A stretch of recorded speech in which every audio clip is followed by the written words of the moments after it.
चाली न जानी बाटर दोष नाची न जानी अगणा दोष ये सरकार यही नीति अवलंबन करुच्ची। जो ओडिशा 6 नंबर स्थान अधिकार करथिला जातीय स्तर रे 6th पोजीशन सी आज 26 नंबर स्थान को खसी आसिलानी। ये कौन पाई हेची सबुठु आपन जति मूल को जिबे रूट को जिबे ताले मिशन शक्ति को एमाने कोमा को पठै दैछंती। नवीन बाबू जो परिकल्पना करथिले प्रत्येक मिशन शक्ति ग्रुप को 10 लाख टंका दिया जाउथला। आज आपण देखंतु आउ से बिना सुदरे ऋण मिलू नाही। नवीन बाबू कहिथिले आमे आसिला परे एसएसजी को स्मॉल मीडियम एंटरप्राइजेस एसएमई रे कन्वर्ट करिवा। आमे जेते बळे महिला एंटरप्रेन्योर मानो को दुबई पठाउथुले माने क्रिटिसाइज करथुले समालोचना करथुले। ये हला तांकर मानसिकता।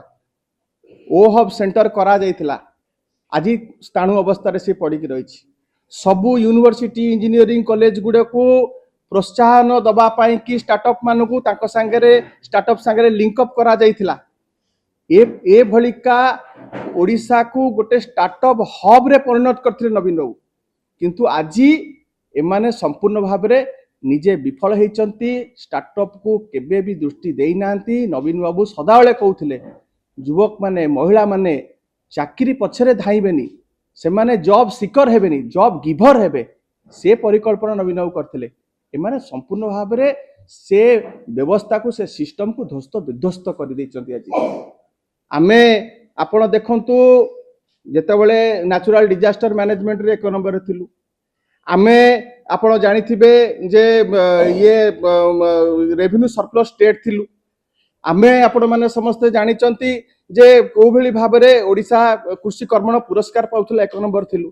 किंतु आज ओडिशा कोउथे 1 नंबर अछि महिला दुष्कर्म रे 1 नंबर अछि। आईन श्रृंखला परिस्थिति रे आज ओडिशा 1 नंबर अछि। अमेरिका एडवाइजरी जारी करूची।